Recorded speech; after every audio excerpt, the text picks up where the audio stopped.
ओम शांति। आज प्रातः मुरली 25/5/26 बाप दादा मधुबन। मिठे बच्चे निजकु निजे पचार जे मु कर्मेंद्रिय जीत हेलिणी, कौन सी भी कर्मेंद्रिय मते धोखा दौ नहीं तो। आज प्रश्न, कर्मातीत होगापी तुम संतान मानू निज सहित क्यों प्रतिज्ञा करने को हब?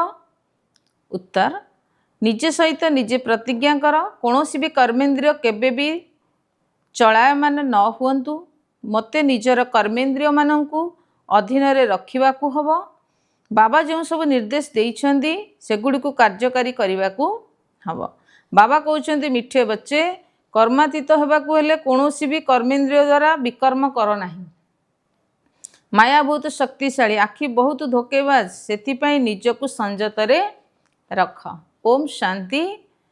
पिला माने आत्माभिमानी होई बसिछ, निजकू निजे पचार, प्रत्येक कथा निजे ही निजकू पचारिबा को हब। बाबा जुक्ति बताइछन्ति जे निजकू पचार, मु आत्माभिमानी होई सारिछि। बाबा को स्मृति रहुछि कहीं ना यह होछि तुमर आत्मिक सेवा। दुनियार सैन्य बाहिनीर तो सर्वदा युवक माने ही भर्ती होइथांती। यही सेना बाहिनी रे 14-15 वर्षर तरुण मध्य अछंती, तो 90 वर्षर वृद्ध मध्य अछंती एवं छोट छोट पिला माने मध्य रहिछंती। यही सेना होछि माया उपरे विजय प्राप्त करिवा पई। प्रत्येकंकु माया उपरे विजय प्राप्त करी बेहदर संपत्ति बाबांग ठारू नेबाकू हब, कारण माया को जीतिबा बहुत कष्टकर। पिला माने निजे मध्य जानिछंती जे माया बहुत शक्तिशाली। प्रत्येक कर्मेंद्रिय बहुत धोखा देई थाए। केउ कर्मेंद्रिय सर्वप्रथमे अधिक धोखा दिए? आखि ही सबुठारु अधिक धोखा देई थाए। निजर स्त्री थाई मध्य अन्य कोनोसी सुंदरी स्त्री देखिले तुरंत सेथि प्रति आकर्षित होई जांती। आखि बहुत धोखा देई थाए, तांको छुईबाकू इच्छा हुए। बाबा पिलामानंकु बुझाउछंती सर्वदा बुद्धि द्वारा विचार कर जे आमे ब्रह्मा कुमार कुमारी भाई भौणी अटु। एथिरे माया बहुत गुप्त रूप से धोखा दे थाए। सेथिपई यह चार्ट रे मध्य लिखिबा दरकार जे आज सारा दिन भितरे केउ केउ कर्मेंद्रिय मते धोखा देइछि। सबुठारु बड़ शत्रु हैला ई आखि। तेणु ए कथा लिखिबा उचित, अमुक को देखिली मोर दृष्टि चंचल हैला। सूरदासंकर मध्य उदाहरण रही ना, से निजर आखि ताड़ी थिले, निजर को जांच कले जना पड़े जे आखि सबुठारु अधिक धोखा देउछि। कौनसी सुंदर नारी को देखिले निज स्त्री को भी छाड़ी तांको प्रति आकर्षित होई थांती।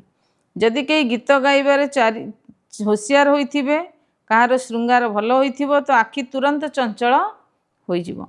सेथिबे बाबा कहउछन्ती आखि बहुत धोखा दउछि। जदिओ से सेवा भी करुछन्ती किंतु आखि बहुत धोखा दउछि।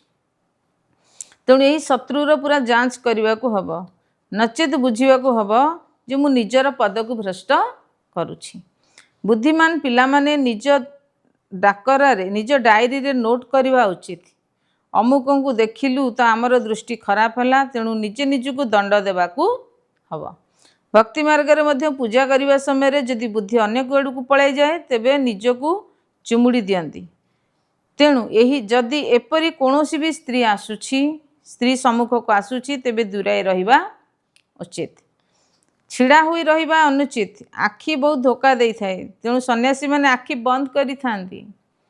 स्त्री पछरे पुरुषों को आगे रे बसई थांती। केतक एभली मध्य होई थांती जे स्त्री को बिल्कुल देखी न थांती। तुम संतान मानू तो बहुत मेहनत करने को हब। विश्वर राज्य भाग्य नेबा कम कथा नुहे। दुनिया रे तो लोके 10-20 हजार 1-2 लक्ष बा कोटिए टंका एकत्र करि थांती। एहा उपरे शरीर मध्य तापरे शरीर मध्य छाड़ी चली जाती। तुम संतान मानू तो अविनाशी संपत्ति मिलुछि, सबु किछि प्राप्त हो जाउछि। सेठारे एपरी कोनोसी भी जिनिस रहिबो नाही जहा प्राप्त करिवा पई मुंड पिटिबाकू पड़िबो। कलिजुगर अंत एवं सत्यजुग आदि रे राति दिनर फरक रही। एठारे तो किछि हेले भी नाही। वर्तमान तुमर यह पुरुषोत्तम संगम जुग। पुरुषोत्तम अक्षर निश्चिंत लिखिबा उचित। मनुष्य से देवता किए ए सबू तुमे ब्राह्मण मान ही हेउछ। मनुष्य तो बिल्कुल घोर अंधकार पड़िछंती। अनेक अछंती जो मैंने स्वर्ग को देखी पारिबे नहीं। बाबा कहउछंती पिला माने तुमर धर्म बहुत सुखदायी अटे, मनुष्य मानकु किछि हेले भी जणा नाही। भारतवासी मध्य भूली गलेनी जे स्वर्ग किभଳି जिनिस अटे। क्रिश्चियन लोक मध्य कहिथांती जे स्वर्ग थिला। एई लक्ष्मी नारायण को देवी देवता कहउछंती ना, तेबे निश्चिंत भगवान भଳି एमानंकु सेई भଳି जळाई कराई पारिबे। तेणु बाबा बुझाउछंती बहुत परिश्रम करने हब। प्रत्यह निजर पोतामेल अर्थात हिसाब किताब देख क्यों कर्मेंद्र मते धोखा देछि। मुख मध्य बहुत धोखा दे थाए। आगुरु कचेरी बसुथिला, समस्ते निज निजर भूल स्वतः कहूथिले मु अमुक जिनिस लुचाई करी खाई देछि। भल भल बड़ घर पिला माने कहि थांती जे माया एपरि आक्रमण करुछि। लुचाई खाइबा मध्य चोरी अटे, ताहा पुणी शिव बाबांको यज्ञर चोरी। यह तो बहुत खराब। कख चोर सो लख का चोर। माया एकदम नाकुरु धरी थाए। यही अभ्यास बहुत खराब। खराब अभ्यास थिबो तो आमे कौन हबु। स्वर्ग को जीवा कौनसी बड़ कथा नुहे, किंतु सेथिरे पुणी पद तो रही ना। केउंठी राजा केउंठी पुणी प्रजा केते दिन रही। तेबे कर्मेंद्रिय गुड़िक मध्य बहुत धोखा दे थांती। सेथिप्रति ध्यान देवाकू हब। उच्च पद पाइबाकू हेले बाबांकर निर्देश अनुଯାयी संपूर्ण रूपे चलिबाकू हब। बाबा निर्देश देबे माया पुणी मझिरे आसी विघ्न पकाइब। बाबा कहउछंती भूली जाओ नहीं, नचेत शेष समय रे बहुत पश्चाताप करिब। ना पास अर्थात अकृत कार्य हेबार साक्षात्कार मध्य हब। एबे तुमे कहूछ आमे नरुरु नारायण हबु, किंतु निजकु पचार निजर पोतामेल को बाहर कर। बहुत अछंती जो माने बहुत कष्ट रे बुझी ताको पालन करूछंती, किंतु बाबा कहउछंती एथिरे तुमर बहुत उन्नति हब। सारा दिनर पोतामेल बाहर करवा उचित। ए आखि बहुत धोखा दे थाए। काहाकू देखिले तो ख्याल आसीबो ये तो बहुत भल, पुणी तांको सहित कथबार्ता करिवि। इच्छा हब तांको किछि उपहार देवी, खुआएबी, सेही चिंतन चलिबो।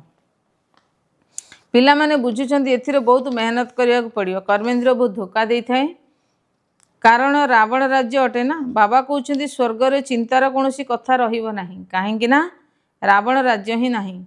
विचार कोनोसी कथा ही नाही, चिंतार कोनोसी कथा ही नाही। जदि सेठारे मध्य चिंता लागी रहिबो तेबे नरक एवं स्वर्ग मध्य पार्थक्य कौन रहिबो।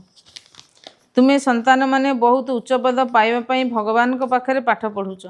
बाबा बुझाउछंती माया निंदा कराउछि, तुमे अपकार करिछ, मु उपकार करुछि। पिला माने तुमे जदि कुदृष्टि रखिबो तेबे निजर ही क्षति करिबो। एठारे बहुत उच्च लक्ष्य रही। से बाबा कहउछंती निजर पोतामेल को देख, कौनसी विकर्म करू नाह तो, काहाकू धोखा देई नाहु तो, यही विकर्माजित हेबाकू पड़िबो। तुम मानक व्यतीत विकर्माजितर संबंध विषय रे काहाकू हेले भी जणा नाही। बाबा बुझाउछंती विकर्माजित हेबाठारू 5000 वर्ष होई गलानी। पुणी विकर्म करुथिबा बाम मार्ग को चली जाउछंती। सत्य जुग रे विकार रहिबो नाही, तेणु कौनसी विकर्म मध्य होई न थाए। ए कथा मध्य तुमे जानिछ, काहेकि ना तुमर ज्ञानर तृतीय नेत्र मिलिछि। तुमे त्रिनेत्री होइछ, तेणु बाबा तुमको मध्य त्रिकालदर्शी त्रिनेत्री कराउछन। तुमे आसीछ, तुमे आस्तिक होइथिबारु त्रिकालदर्शी होइछ। ड्रामार समय रहस्य तुम बुद्धि रे अछि। मूल वतनर सूक्ष्म वतन, स्थूल वतन, 84 जन्मर चक्र, पुणी अन्य धर्मर वृद्धि होउछि। सेमाने किछि सद्गति करि परिबे नाही, तांको गुरु बोली मध्य कहि परिबे नाही। समस्तंकर सद्गति दाता एक ही बाबा अटंती। एबे संगम जुग, एबे समस्तंकर सद्गति हब। तांको धर्मस्थापक कुहा जाउछि, गुरु नुहे। धर्मस्थापक धर्मस्थापन करिवारे निमित्त होइथांती। बाबा सद्गति करुनाहांती, बाकी सद्गति करुनाहांती। तांको मने पकेबा द्वारा कोनोसी सद्गति पाइबे नाही। विकर्म विनाश होई परिबो नाही, से सब हेला भक्ति। तेणु बाबा बुझाउछंती माया बहुत भयानक अटे, एथिपाई ही लड़ई हेउछि। तुमे होउछ शिव शक्ति पांडव सेना। तुमे समस्ते पंडा अट, समस्तंकु शांतिधाम सुखधामर रास्ता बताउछ। ତୁମେ ଗାଇଡ଼ ଅଟ, କହୁଛ ବାବାଙ୍କୁ ସ୍ମରଣ କରିବ ଏବଂ ବିକର୍ମ ବିନାଶ ହେବ। ଅନ୍ୟ ପକ୍ଷରେ ଯଦି କୌଣସି ପାପ କର୍ମ କରିବ ତେବେ 100 ଗୁଣା ପାପ ହୋଇଯିବ। ଯେତେ ସମ୍ଭବ କୌଣସି ବିକର୍ମ କରିବା ଅନୁଚିତ। କର୍ମେନ୍ଦ୍ରିୟ ତ ବହୁତ ଧୋକା ଦେଇଥାଏ। ବାବା ପ୍ରତ୍ୟେକଙ୍କର ଚାଲିଚଳନରୁ ବୁଝି ଯାଉଛନ୍ତି ପିଲାମାନଙ୍କ ପାଖରୁ ମାୟାର ତୋଫାନ ବହୁତ ଆସୁଛି। ସ୍ତ୍ରୀ ପୁରୁଷ ଭାବିବା ଦ୍ୱାରା ହିଁ ତୋଫାନ ଆସୁଛି। ତେଣୁ ଏଇ ଆଖି ଉପରେ ନିଜର ଅଧିକାର ରହିବା ଦରକାର। ଆମେ ତ ଶିବ ବାବାଙ୍କର ସନ୍ତାନ ଅଟୁ। ବାବାଙ୍କ ସହିତ ପ୍ରତିଜ୍ଞା କରି ରାକ୍ଷୀ ମଧ୍ୟ ବାନ୍ଧୁଛୁ, ତଥାପି ମଧ୍ୟ ମାୟା ଧୋକା ଦେଇ ଦେଉଛି। ଏହା ପରେ ପୁଣି ତାଠାରୁ ଆହୁରି ମୁକୁଳି ପାରିବୁ ନାହିଁ। ଯେବେ ତୁମର କର୍ମେନ୍ଦ୍ରିୟ ତୁମ ଅଧୀନରେ ରହିବ ତେବେ କର୍ମାତୀତ ଅବସ୍ଥା ହୋଇପାରିବ। କାହିଁକି ନା ସହଜ ହିଁ ଆମେ ଲକ୍ଷ୍ମୀ ନାରାୟଣ ହେବୁ, କିନ୍ତୁ ସେତିକି ବୁଦ୍ଧି ମଧ୍ୟ ଦରକାର ନା। ବାବା କହୁଛନ୍ତି ନିର୍ଦ୍ଦେଶକୁ ପାଳନ କର, ବାବା ବାବା କହିଚାଲ। ବାବାଙ୍କ ଠାରୁ ଆମେ ସମ୍ପୂର୍ଣ୍ଣ ସମ୍ପତ୍ତି ନେବୁ। ଏପରି ଶିକ୍ଷକ କେବେ ବି କେଉଁଠାରେ ମିଳିବେ ନାହିଁ। ଏସବୁ କଥାକୁ ଦେବତାମାନେ ମଧ୍ୟ ଜାଣିନଥାନ୍ତି। ତେଣୁ ପଛରେ ଆସୁଥିବା ଧର୍ମାଲମ୍ବୀମାନେ ମାନେ କିପରି ଜାଣିପାରିବେ? ବ୍ରହ୍ମା ବାବା କହୁଛନ୍ତି ଯଦି ମୁଁ କିଛି କହିଲି ଭାବିନ ଏ କଥା ଶିବ ବାବା କହୁଛନ୍ତି। ଏପରି ଭାବ ନାହିଁ ଯେ ଏ କଥା ବାବା କହୁଛନ୍ତି। ବାବା କହୁଛନ୍ତି ଇଏ ତ ମୋର ରଥ ଅଟେ।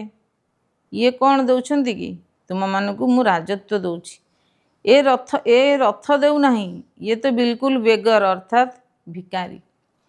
ଇଏ ମଧ୍ୟ ବାବାଙ୍କ ଠାରୁ ଶକ୍ତି ନେଉଛି। ତୁମେ ଯେତିକି ପୁରୁଷାର୍ଥ କରୁଛ ସେତିକି ଏଇ ବ୍ରହ୍ମା ମଧ୍ୟ କରୁଛନ୍ତି। ତାଙ୍କର ମଧ୍ୟ ଛାତ୍ର ଜୀବନ ଏହି ରଥ ଧାରସୂତ୍ରରେ ନିଆଯାଇଛି, କାରଣ ତମ ପ୍ରଧାନ ଅଟେ ନା। ତୁମେ ପୁଣ୍ୟ ଦେବତା ହେବା ପାଇଁ ଅର୍ଥାତ୍ ମନୁଷ୍ୟରୁ ଦେବତା ହେବା ପାଇଁ ପାଠ ପଢ଼ୁଛ। ଯଦି କାହାର ଭାଗ୍ୟରେ ନାହିଁ ତେବେ କହୁଛନ୍ତି ଯେ ମୋର ସଂଶୟ ହେଉଛି। ଶିବ ବାବା କିପରି ଆସିଛନ୍ତି ଏ କଥା ମୋର ବୁଦ୍ଧିରେ ପଶେ ନାହିଁ। ବାବାଙ୍କ ଦ୍ୱାରା ବିନା ବିକର୍ମ ବିନାଶ ହୋଇପାରିବ ନାହିଁ। ସମ୍ପୂର୍ଣ୍ଣ ଦଣ୍ଡ ଭୋଗ କରିବାକୁ ପଡ଼ିବ। ଏବେ ରାଜତ୍ୱର ସ୍ଥାପନା ହେଉଛି। ରାଜାମାନଙ୍କର କେତେ ଦାସୀ ଥାଆନ୍ତି। ବାବା ତ ରାଜାମାନଙ୍କର ସମ୍ପର୍କରେ ଆସିଥାନ୍ତି। ସେ ଦେଖିଲେ ଯୌତୁକରେ ଦାସୀମାନଙ୍କୁ ଦେଇଥାନ୍ତି। ଏଠାରେ ଏସବୁ ଏତେ ଦାସୀ ଅଛନ୍ତି, ତେବେ ସତ୍ୟଯୁଗରେ କେତେ ହେନ ହେବେ। ଏଠାରେ ମଧ୍ୟ ରାଜଧାନୀ ସ୍ଥାପନ ହେଉଛି। ବାବା ତ ଜାଣିଛନ୍ତି କିଏ କ'ଣ କରୁଛନ୍ତି। ପ୍ରତ୍ୟେକଙ୍କର କର୍ମର ହିସାବ କିତାବ ବାପ ଦାଦା ଦେଖିପାରିବେ। ଏହି ସମୟରେ ଶରୀର ଛାଡ଼ିଲେ ମଧ୍ୟ କ'ଣ ହେବ?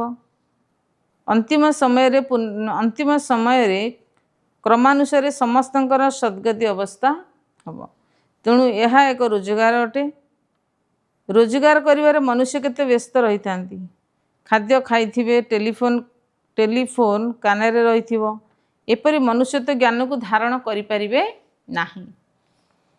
ଏଠାକୁ ଗରିବ ସାଧାରଣ ଲୋକ ହିଁ ଆସନ୍ତି। ସାହୁକାର ଲୋକ ତ କହିବେ ଆମକୁ ଫୁର୍ସତ ନାହିଁ। ଆରେ କେବଳ ବାବାଙ୍କୁ ୟାଦ କର, ତେବେ ବିକର୍ମ ବିନାଶ ହେବ। ତେଣୁ ଆଜି ବାବା ମଧୁର ପିଲାମାନଙ୍କୁ ବାରମ୍ବାର ବୁଝାଉଛନ୍ତି। ପ୍ରତ୍ୟେକଙ୍କୁ ଏହି ସନ୍ଦେଶ ଦେବାକୁ ହେବ ଯେ ଯାହା ଫଳରେ ଏପରି କେହି କହିପାରିବେ ନାହିଁ ଯେ ଆମକୁ କ'ଣ ଜଣାଥିଲା ଏବେ କ'ଣ ଅଛି। ବାସ୍ ସାରା ଦିନ ଭିତରେ ବାବା ବାବା କହିଚାଲ। କେତେକ କନ୍ୟା ବହୁତ ମନେ ପକାଇଥାନ୍ତି। ଜଣାଥିଲା ଯେ ଶିବ ବାବା ଆସିଛନ୍ତି। ବାସ୍ ସାରା ଦିନ ବାବା ବାବା ହିଁ କହିଚାଲ। କେତେକ କନ୍ୟା ତ ବହୁତ ମନେ ପଡ଼ୁଛନ୍ତି। ବାବାଙ୍କର ଉଚ୍ଚାରଣ କରିବା ଦ୍ୱାରା ହିଁ କେତେକ ପିଲାମାନଙ୍କର କେବେ ଯାଇ ତାଙ୍କ ସହିତ ମିଶିବୁ। ଚେଷ୍ଟା ତ ନଥିଲେ ମଧ୍ୟ ବ୍ୟାକୁଳ ହୋଇଥାନ୍ତି। ମିତ୍ର ଯେଉଁମାନେ ଦେଖିଛନ୍ତି ସେମାନେ ମାତ୍ର ମାନୁ ନାହାନ୍ତି। ସେମାନେ ଦୂରରେ ବସି ଲୁହ ଗଡ଼ାଇ ଚାଲିଛନ୍ତି। ଆଶ୍ଚର୍ଯ୍ୟ ନା? ବହୁତଙ୍କୁ ବ୍ରହ୍ମା ବାବାଙ୍କର ମଧ୍ୟ ସାକ୍ଷାତକାର ହୋଇଥାଏ। ଆଗକୁ ଗଲେ ଅନେକଙ୍କୁ ସାକ୍ଷାତକାର ହେବ। ମନୁଷ୍ୟକୁ ମରିବା ସମୟରେ ସମସ୍ତେ ଆଦି କହିଥାନ୍ତି ଯେ ଭଗବାନଙ୍କୁ ସ୍ମରଣ କର। ତୁମେ ମଧ୍ୟ ଶିବ ବାବାଙ୍କୁ ସ୍ମରଣ କର। ବାବା କହୁଛନ୍ତି ପିଲାମାନେ ପୁରୁଷାର୍ଥରେ ଦୂରତ୍ୱକୁ ସମାପ୍ତ କରିଚାଲ। ଯେତେବେଳେ ସୁଯୋଗ ମିଳୁଛି ତୀବ୍ର ପୁରୁଷାର୍ଥ କରି ମେକଅପ୍ କରିଚାଲ। ତୁମର ରୋଜଗାର କେତେ ଶ୍ରେଷ୍ଠ। କେହି ତ ଏପରି ଅଛନ୍ତି ଯେ ଯେତେ ବୁଝାଇଲେ ବି ତାଙ୍କ ବୁଦ୍ଧିରେ ପଶୁ ନାହିଁ। बाबा कहउछन्ति एपरि हुओ नाही, निजर कल्याण कर। बाबांकर श्रीमत रे चल, तुमको बाबा पुरुष मानक मध्य उत्तम लगाइछन्ति। यह तुमर लक्ष्य अटे। सेवा करिया पई बाबा केते जुक्ति बताइछन्ति। संदेश तो समस्त को देवा को हबो, जेपरि बुझिबे जे वास्तव रे एमाने सत्य कहउछन्ति। एही लड़ाई द्वारा ही स्वतंत्र रूपे भारत रे साधारण भावे सारा विश्व रे सुख शांति होता है। एहीपरि पर्चा सबु भाषा रे छपाइबा को हबो।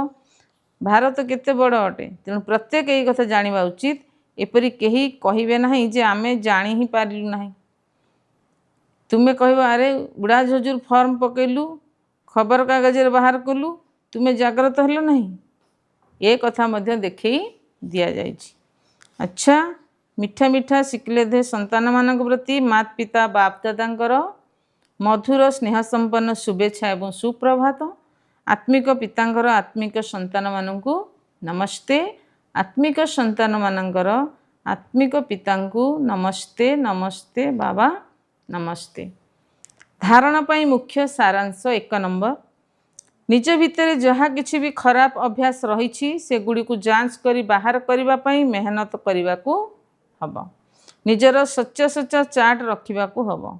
बाबांकर निर्देश अनुसार चलवा को पड़िबो। 2 नंबर, एभली कौनसी कर्म करबा अनुचित जहा द्वारा बाबांकर नाम बदनाम हबो। निजर उन्नति विषय चिंता करबा को हबो, टिके भी कुदृष्टि रखिबार नाही। आजिर वरदान, स्थूल रे बा सूक्ष्म रे प्रत्येक आज्ञा को पालन करुथिबा संपूर्ण आज्ञाकारी भव। स्थूल आज्ञा गुड़ी को पालन करिवार शक्ति सही पिलामानक भितर आसी परिबो जे माने सूक्ष्म आज्ञा गुड़ी को पालन करुथिबे। तेबे सूक्ष्म एवं मुख्य आज्ञा हला निरंतर जोगयुक्त स्थिति रे स्थित रहिबा, मन वचन कर्म रे पवित्र हेबा। संकल्प रे मध्य अपवित्रता बा अशुद्धता थिबो नथिबो। यदि संकल्प रे मध्य पुराना अशुद्ध संस्कार स्पर्श करुछि तेबे संपूर्ण वैष्णव बा संपूर्ण पवित्र कुहाजिबो नाही। सेथिपई गोटिए भी आज्ञा मिली नथिबा संकल्प चलिबा उचित नुहे, तेबे कुहाजिबो संपूर्ण आज्ञाकारी। आजिर स्लोगान, बाबा को जानी दिल र सहित बाबा कहिबा सबुठारु बड़ विशेषता अटे। अव्यक्त इशारे सर्वदा अचल अटल एवं एकर स्थितिर अनुभव कर। निजर स्थिति को एकरस करिया पे कर्मयोगी हो। कर्मयोगी सम्मुख को किए किपरि मनोभाव नहीं आसु से किंतु सर्वदा कहूथाउ न्यारा एवं प्यारा स्थिति रे रुह। ज्ञान आधार जापर जे यही आत्मार यही पाठ चली से भल को भल मन करी साक्षी होई देखिबो एवं खराब को दयाशील होई दया दृष्टि रे देखिबा सहित ताकू परिवर्तन करी बार शुभ भावना शुभ कामना रखी साक्षी होई देखिबो। यह ही हेउची एकर स्थिति निर्माण करिवार आधार। ओम शांति।